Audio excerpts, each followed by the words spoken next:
Hello बच्चों। जैसा कि हमने पार्ट 1 स्टार्ट किया था हमारा एसक्यूएल का, जिसमें हमने कुछ थ्योरी पोर्शन किया था कि एसक्यूएल क्या होता है, उसके क्या एडवांटेजेस होते हैं, आरडीबीएमएस क्या होता है, कैसे डाउनलोड करना है। हम इस साइट पर जाकर अपना डाउनलोड कर सकते हैं एसक्यूएल कम्युनिटी सर्वर। और इसके बाद हमने डीडीएल डीएमएल किया था, क्या होता है, इसकी डेफिनेशन क्या होती है, डीडीएल के अंदर कौन सी होती हैं जो स्ट्रक्चर्ड कमांड्स होती हैं वो हमारी डीडीएल में होती हैं, और जो मैनिपुलेशन कमांड होती है जिसमें हम चेंज कर सकते हैं वो हमारी किस में होती हैं, डाटा मैनिपुलेशन में।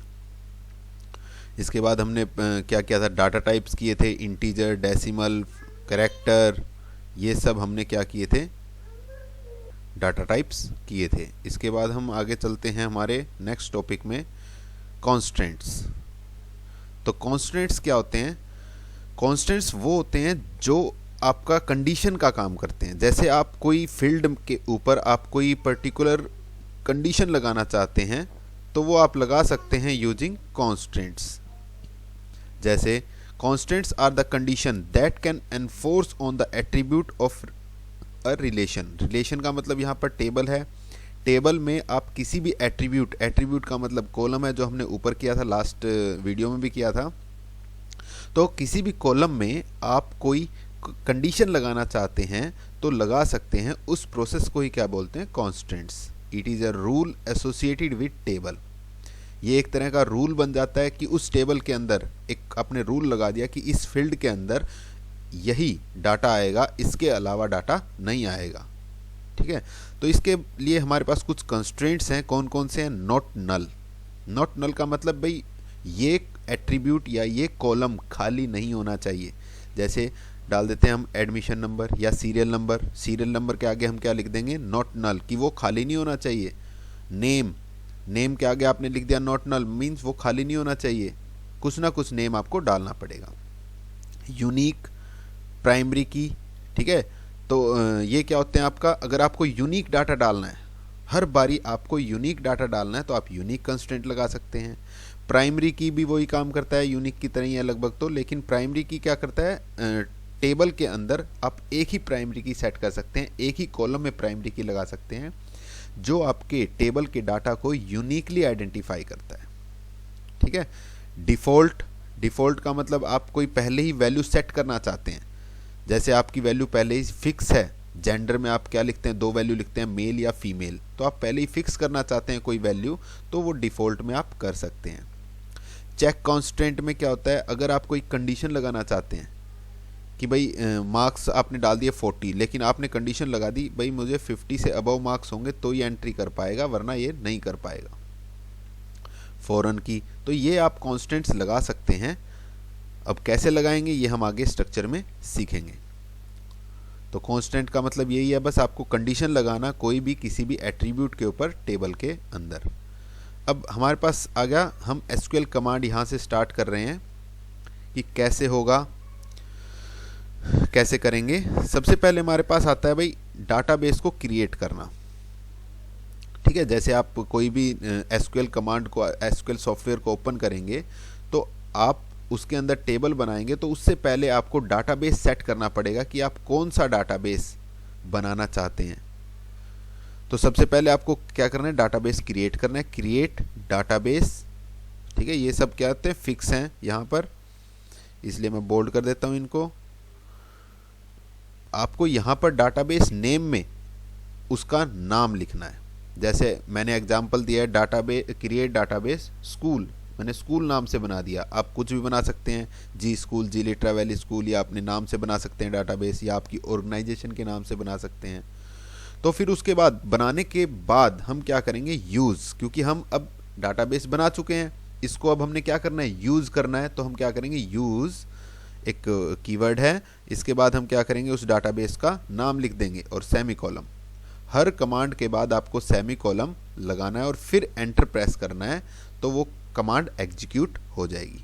अब ये हम एक बार कमांड करके देखते हैं। तो मैंने यहाँ पर एसक्यूएल ओपन कर रखा है, या आपको दोबारा से ओपन करके दिखा देता हूँ।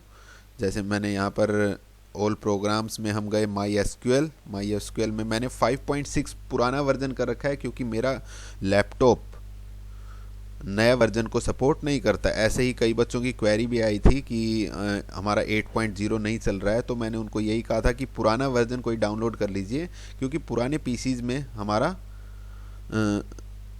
नए वर्जन का नहीं चल पाता है, क्योंकि उसमें फ्रेमवर्क और C++ माइक्रोसॉफ्ट की दिक्कत आ रही थी। तो हम पुराना वर्जन करेंगे तो हमारा इंस्टॉल हो जाएगा। तो हम सर्वर पे क्लिक करेंगे, फिर MySQL कमांड्स, यहाँ पर मैंने पासवर्ड सेट कर रखा है जैसे रूट, तो यहाँ पर हम इसको ओपन कर देंगे। इसका अब साइज़ थोड़ा सा इंक्रीज़ करना है, तो प्रॉपर्टी में जाकर हम इसके साइज़ को इंक्रीज़ कर लेते हैं। तो इसने इसको साइज़ को इंक्रीज़ कर दिया। ठीक है, अब हम देखते हैं हमने क्या सीखा है, क्रिएट डाटाबेस। ठीक है, अब हम यहाँ पर लिख देते हैं क्रिएट डाटाबेस और उसका नाम। ये मैंने कैपिटल में आपको इसलिए शो कर रखे हैं ताकि आपको क्लियर हो जाए कि ये कीवर्ड्स हैं। वैसे हम इनको स्मॉल भी ले सकते हैं और कैपिटल भी ले सकते हैं, तो दोनों में ये क्योंकि हमने स्टार्टिंग में किया था नॉट केस सेंसिटिव, ये आपकी SQL command not case sensitive है, आप कैपिटल स्मॉल में लिख सकते हैं। मैंने यहाँ पर लिख दिया, जैसे मैं आपको बना देता हूँ जी स्कूल। ठीक है, मैंने बना दिया डाटाबेस एरर। अब ये एरर क्या दे रहा है कि भाई डाटाबेस ऑलरेडी एग्जिस्ट, पहले से ही बना हुआ है। तो मैं कोई और बना देते हैं यहाँ पर। ठीक है, हम यहाँ पर कुछ और बना देते हैं। मैंने बना दिया भाई स्टूडेंट। ठीक है, स्टूडेंट का मैंने क्या बना दिया, डाटाबेस एंटर। अब इसने क्या कहा, क्वेरी ओके। भाई आपकी क्वेरी ओके, आपका स्टूडेंट नाम का डाटाबेस बन गया है। अब आप इसको यूज़ करना चाहते हैं, मतलब अभी आपका कोई और डाटाबेस चल रहा है, आप इसको यूज़ करना चाहते हैं, तो हम क्या करेंगे, use student then press semicolon. तो इसने क्या कहा, डाटाबेस चेंज्ड। तो यहाँ पर हमने दो चीज़ें सीखी हैं, क्या कि हम इसको कैसे कर सकते हैं, कैसे क्रिएट कर सकते हैं डाटाबेस को, और कैसे उसको यूज़ करेंगे। ठीक है, अब हम चलते हैं हमारे नेक्स्ट के पास। नेक्स्ट हमारा क्या बता रहा है, क्रिएट टेबल। अब हम सीखेंगे, हमने डाटाबेस बना लिया, डाटाबेस को यूज़ कर लिया। अब सारी टेबल, जो भी टेबल बनेंगी वो कहाँ बनेंगी, हमारी इस स्टूडेंट डाटाबेस के अंदर बनेंगी, क्योंकि हम स्टूडेंट को यूज़ कर चुके हैं। अब इसके अंदर हम क्रिएट टेबल करेंगे, 1 2 3 कितनी भी टेबल बनाएंगे वो हमारी स्टूडेंट के अंदर ही बनेंगी। ठीक है, तो जब भी आपका ये बंद हो जाता है सर्वर, आप बंद करके दोबारा ओपन करते हैं, दोबारा ओपन करने के बाद फिर आपको क्या करना पड़ेगा, यूज स्टूडेंट। ठीक है, अपने डाटाबेस को ओपन करने के लिए। तो इसमें अब हम सीखते हैं क्रिएट। क्रिएट क्या होती है, टेबल। अगर आपको टेबल क्रिएट करनी है तो आपको कमांड यूज करनी पड़ेगी क्रिएट टेबल। तो create statement is use to create a database और अ टेबल। हम डाटाबेस तो सीख चुके हैं, टेबल क्रिएट करने के लिए यूज करते हैं RDBMS सॉफ्टवेयर में। Create command is use to create command. Syntax क्या होता है इसका, क्रिएट टेबल, और यहाँ पर आप टेबल नेम लिखेंगे और उसके बाद यहाँ पर कॉलम्स का नेम लिखेंगे, कॉलम 1 कॉलम 2 कॉलम 3। इसके आगे क्या आएगी, डाटा टाइप आपने इंटीजर, कैर, वेर कैर, ठीक है, डेट, ये सारी आपने की हैं, वो हम डालेंगे। उसका साइज सेट कर देंगे और इसके साथ में लगता है कॉन्स्टेंट्स। ठीक है, जैसे आपको नॉट नल लगाना है एक स्पेस देकर। ठीक है, हर एक में एक एक स्पेस आएगा, जैसे एग्जांपल मैंने आपको नीचे कर रखा है एक। तो देखते हैं इसमें, देखिए क्रिएट, यहाँ पर क्रिएट हो गया टेबल, और मैंने 12th बना दिया, 12th की एक टेबल बना दी जिसमें मैंने लिखा admission number space integer. Integer यहाँ पर क्या है, डाटा टाइप, स्पेस प्राइमरी की क्या है, कॉन्स्टेंट। ऐसे ही name varchar 50, varchar 50 क्यों लिया, क्योंकि भाई ये ज़्यादा डाटा स्टोर करेगा। नॉट नल, खाली नहीं होना चाहिए, ये भी क्या है, constant. Stream varchar 50, stream को मैंने वेर कैर ले लिया 50। ठीक है, मार्क वेर कैर, ये वेर कैर में भी ले सकते हैं, इंटीजर में भी ले सकते हैं, कोई दिक्कत नहीं है। अगर आप क्योंकि मार्क्स आपके किस में होते हैं, इंटीजर में होते हैं, इंटीजर में ले सकते हैं। और इधर चेक कांस्टेंट लगाया, जो हमने चेक कांस्टेंट ऊपर सीखा था, वो भी मार्क्स हमेशा 40 से ऊपर होने चाहिए। जिसके कम है मार्क्स मतलब वो एंटर नहीं करेगा। कॉन्टैक्ट नंबर किस में आ जाएगा, इंटीजर में आ जाएगा। तो ये हम देख सकते हैं इसमें। अब इसका एक प्रैक्टिकल करके देखते हैं।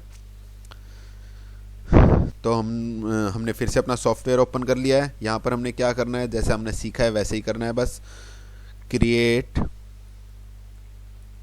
टेबल। ठीक है, अब नेम हम यहाँ पर लिख देते हैं, जैसे एग्जांपल लिख दिया क्लास 12th। ठीक है, अगर आपको छोटा नेम लेना है तो छोटा नेम ले लीजिए, जैसे मैंने लिख दिया यहाँ पर 12th। ठीक है, इसके बाद हम क्या करेंगे, एंट्रीज करेंगे। जैसे मैंने यहाँ पर लिख दिया क्या भाई, रोल नंबर, स्पेस नहीं होना चाहिए इनके बीच में, रोल नंबर लिख दिया। फिर ये किस में होगा रोल नंबर, इंटीजर में, और ये नॉट नल होना चाहिए, नॉट नल। ठीक है, इसके बाद हमने क्या लिख दिया है, नेम। नेम हमारा किस में होगा भाई, वेर कैर ऑफ 20 कर दो या 30, जितने भी आपको करने हैं, और ये भी आप नॉट नल में लगा दीजिए। ठीक है, अब इसमें देखिए स्पेस नहीं दिया तो ये एरर दे देगा। ठीक है, और हम क्या करना चाहते हैं भाई, आपको लिखना है जेंडर। ठीक है, जेंडर में आपको लिखना है, ये किस में होता है जेंडर आपका, वेर कैर या कैरेक्टर में ले सकते हैं, ये तो एक ही कैरेक्टर का होता है, 1 कैरेक्टर का। ठीक है, और आपको लेना है मार्क्स, मार्क्स लेने हैं, मार्क्स ले सकते हैं हम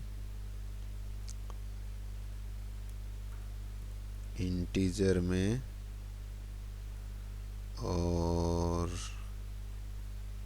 डीओबी ले लेते हैं, एक थोड़ा अलग सा हो जाएगा, डीओबी में हम ले लेते हैं इसका डेट। डीओबी की डाटा टाइप क्या होती है, डेट।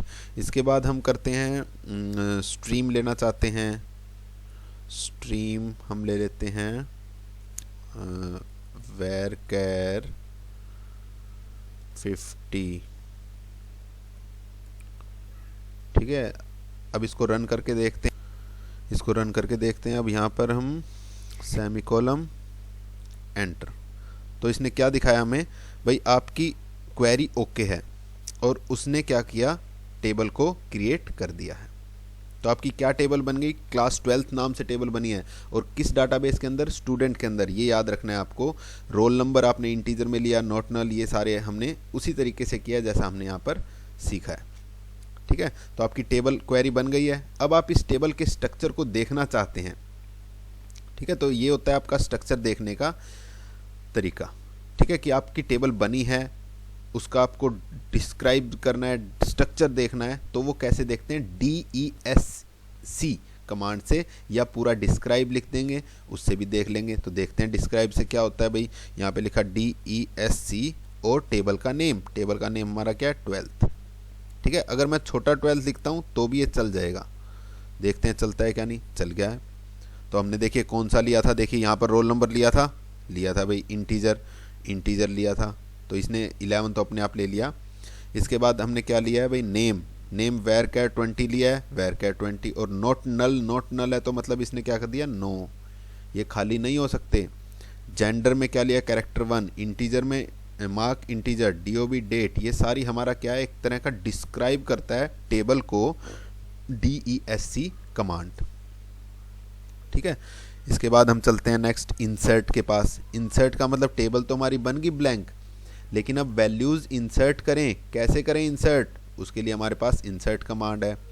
तो यही इसका डेफिनेशन होगी, insert command is used to add 1 और more record in a database. Database के अंदर आपको रिकॉर्ड एंटर करने हैं तो हम इंसर्ट कमांड से कर सकते हैं।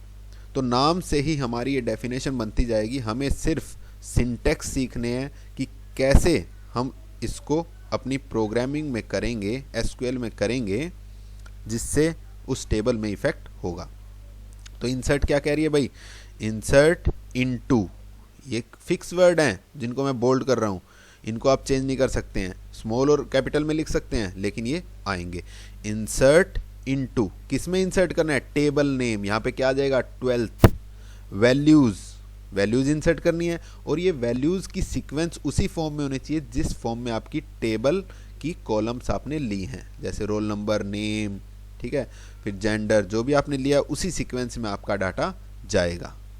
ठीक है, तो ये कर सकते हैं। या हम दूसरा तरीका और भी होता है एक हमारा, ये तो डायरेक्ट है, दूसरा कह रहा है insert, control Z, insert into, और यहां पर पहले आप कॉलम लिख दीजिए। कॉलम यहां पर आप आगे पीछे लिख सकते हैं, यहाँ पर आपने कुछ और लिख दिया, यहाँ पर नेम लिख दिया, यहाँ रोल नंबर लिख दिया, यहाँ पे मार्क्स लिख दिए, लेकिन जिस फॉर्म में आप यहाँ लिखेंगे उसी फॉर्म में आपको वैल्यूज़ देनी है। ठीक है, तो दो तरीके होते हैं, या तो आप कॉलम ना लिख के डायरेक्ट इंसर्ट इनटू टेबल, और आपको याद है कि आपको किस फॉर्म में आपको डाटा एंटर करना है, तो आप इस फॉर्म से कर सकते हैं। फर्स्ट हमारा तरीका है। दूसरा तरीका ये बताता है कि अगर आपको कॉलम्स का नहीं पता कि कौन सी सीरीज है कॉलम की, तो आप यहाँ पे कॉलम्स का नाम लिख दीजिए और उसमें वैल्यूज डाल दीजिए, ये अपने आप उसमें ऐड हो जाएगी। तो इसको करके देखते हैं अब हम। तो अब हमारे पास कमांड है इंसर्ट इनटू 12th वैल्यूज। ठीक है, अब देखिए यहाँ पर हमने तो ये टेबल को ओपन ही कर लिया है, तो आप ऐसे ओपन करके टेबल को देख सकते हैं। इसी फॉर्म में हम क्या करेंगे, वैल्यूज डाल देंगे। रोल नंबर 1 डाल दिया मैंने। ठीक है, नेम मेरा क्या होता है, वेर कैर में डबल कोट में डल गया मेरा दीपक। ठीक है, थर्ड क्या है, जेंडर में मैंने डाल दिया भाई क्या, मेल, मेल डाल दिया। ठीक है, इसमें क्या है, मार्क्स में क्या डालेंगे भाई, हमने डाल दिया 97। ठीक है, डेट ऑफ बर्थ में क्या डालेंगे भाई, डेट ऑफ बर्थ में हमने डाल दिया 98/11/27। ठीक है, इस फॉर्म में हम डाल देंगे डेट को। फिर अब इसने क्या दिया, स्ट्रीम, स्ट्रीम हमने डाल दिया, इसकी क्या है भाई, स्ट्रीम साइंस। ठीक है, अब हम इसको रन करके देखते हैं, एक ही लगेगा और सेमीकोलम एंटर। तो इसने कहा, क्या कहा हमें, क्वेरी ओके, बिल्कुल ठीक है क्वेरी, और 1 रो इफेक्टेड, एक रो में हमने डाटा डाल दिया है। अब आपको दोबारा डाटा डालना है, तो अब ज़्यादा दिक्कत नहीं है, हम क्या करेंगे, बस एरो की के अपर एरो की को प्रेस करेंगे तो हमारी सारी कमांड, देखिए हमने जो भी कमांड की हैं वो सारी कमांड्स आ जाती हैं अप एंड डाउन एरो की से। ठीक है, तो लास्ट कमांड हमारी ये थी, हम बस इसमें चेंज करना चाहते हैं तो हम इसमें चेंज कर सकते हैं। मैं ये साइंस का स्टूडेंट है, इसकी डेट ऑफ बर्थ हमारी क्या है भाई 07 और 10th और ये 97। इसके मार्क्स हम कर देते हैं 99। मेल है, इसका नाम चेंज कर देते हैं अमित कुमार, और रोल नंबर हमारा क्या हो जाएगा 2। ठीक है, एंटर। तो 1 रो इफेक्टेड, एक और रो हमारी इफेक्ट हो गई है। ठीक है, आप चाहते हैं कि और एंट्री करना, तो और एंट्री भी हम ऐसे ही कर सकते हैं, कोई दिक्कत नहीं है। तो यहाँ पर हम इसके डाल देते हैं मार्क्स भाई 98, इसकी डेट ऑफ बर्थ 98, और इसका नाम चेंज कर देते हैं हम सुमित कुमार, और यहाँ पर हमारा 3, एंटर। ठीक है, हमने 3 वैल्यूज़ डाल दी, लेकिन अब इसको हम देखें कैसे कि हमारी वैल्यूज़ डल रही हैं क्या नहीं डल रही हैं। तो हमारे पास एक कमांड होती है सेलेक्ट कमांड। ठीक है, ये वैसे आगे आएगी आपकी, सेलेक्ट स्टार। स्टार का मतलब मुझे सारी फील्ड्स देखनी है, स्टार फ्रॉम टेबल का नेम, टेबल नेम क्या है हमारी 12th, एंटर। ठीक है, ये कैप्स लॉक ऑन कर रखा है इसलिए सारे कैपिटल में आ गए हैं, तो ये घबराने की जरूरत नहीं है कि कैपिटल क्यों आए हैं। सेलेक्ट स्टार फ्रॉम 12th, तो हमने ये क्या एंटर प्रेस किया, तो स्टार का मतलब होता है सारी फील्ड्स मुझे दिखा दो। तो हमने देखिए क्या क्या एंटर किया है, 1 में दीपक किया है, अमित और सुमित, ये सब हमने किए हैं, एंटर। अब आप चाहते हैं कि मेरे को सिर्फ ये 2 चीज़ें ही देखनी है, नेम और जेंडर।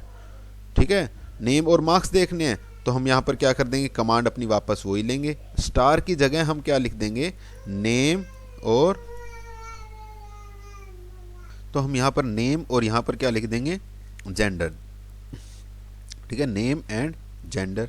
तो प्रेस करेंगे एंटर को, तो ये क्या दिखाएगा, सिर्फ हमें 2 ही फील्ड दिखाएगा। तो इस सेलेक्ट कमांड का काम होता है, select command is use to retrieve the data from the table. Table से डाटा को रिट्रीव, निकालने के लिए काम करता है, डिस्प्ले करने के लिए काम करता है। ठीक है, तो आपको अगर स्टार लगा दिया तो मतलब सारी फील्ड्स दिखा देगा। अगर आप यहाँ पर स्टार की जगह कॉलम नेम लिख देंगे, अगर एक कॉलम लिखेंगे एक दिखाएगा, दो लिखेंगे दो, और आप कितने भी लिख सकते हैं वो उतने दिखा देगा। ठीक है, तो यहाँ पर हमने आज 3 चीज़ें की हैं, क्रिएट डाटाबेस, क्रिएट टेबल और इंसर्ट कमांड। तो आज इतना ही करते हैं, ये आप करके देखिए, और जिसमें दिक्कत आती है आप मुझसे पूछिए, क्योंकि ये बहुत आसान है। जैसे जैसे आप इसके नाम से ही हमें पता चल रहा है, इंसर्ट का मतलब इंसर्ट करना, क्रिएट का मतलब क्रिएट करना, उसके आगे टेबल लगाना है, तो बहुत आसान है। बस आपको ये सिंटेक्स सीखने हैं कि ये किस सिंटेक्स से होते हैं। ठीक है, तो थैंक यू।